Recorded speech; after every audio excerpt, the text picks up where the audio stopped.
Welcome to Friday Finance, brought to you courtesy of SPI Kenya and Melnet Africa. Today we look at what is a financial management system. And many times we may think that the financial management system is simply the software that you use to be able to run your business or the finance side of your business.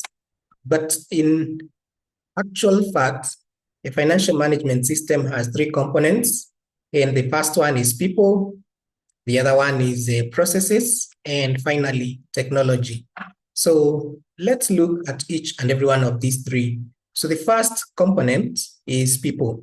So when you think of people, you're thinking of who is it that is running the financial management system, who is in charge of tracking the financial transactions, the inflows and outflows into and out of your business. So it could be the accountant, it could be you as the director, it could be that you have an entire finance department. That is people. The second is processes.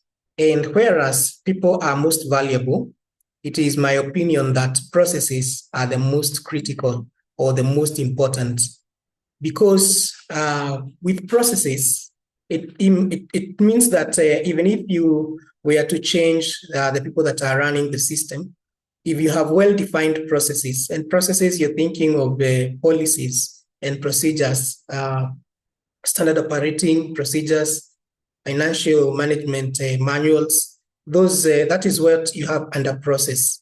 It defines the how, right? So the people is the who, and the process is the how, and tech or technology is the what that you use. So if you're thinking of well-defined processes, it means that anyone can be able to run them, even independent of you as the founder. Finally, we have technology. And what we say about technology is that you use technology to be able to automate a process that you have already figured out. And you can see then why process is quite critical. So let's take just one example to be able to see how this plays out. And one of the things we say is that nothing happens until a sale is made. That was actually Henry Ford who said that nothing happens until a sale is made. Another way of putting that in contemporary language, we will say is that you're not in business until you make a sale. For that reason, let's look at the sales-linked financial management process, which is raising an invoice, and just see how this plays out, or how these three factors or these three components play out for that.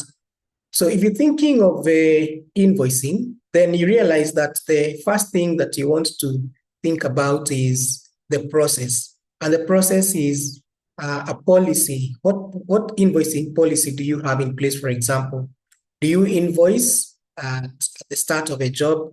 Do you invoice in full? Do you invoice partly, like a deposit, and then you get the final pay later on? Or do you pay, or do you invoice for payment once the job is complete?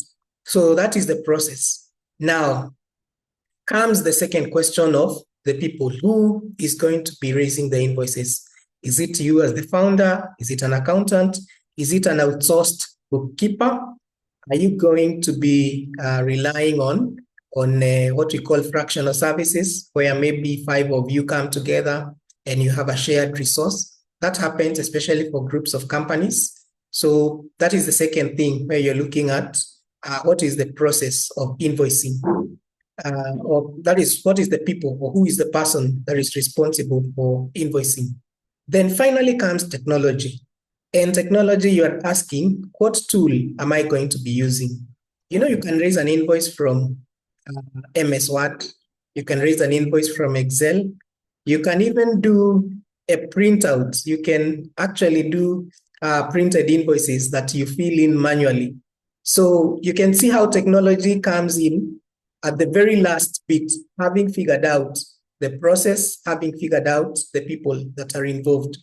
And of course, in present day, what you want to do is to be able to rely on cloud technology We have applications such as Zoho Books, QuickBooks Online, Xero, and so on, which mean that they facilitate your ability to invoice from wherever it is that you are at.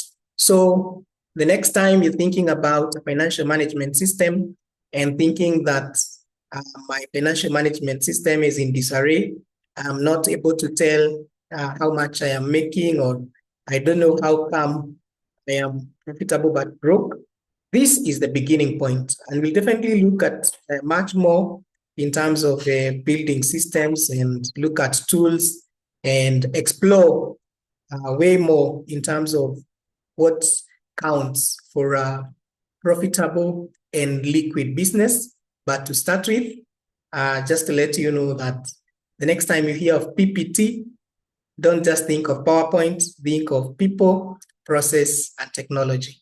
Thank you.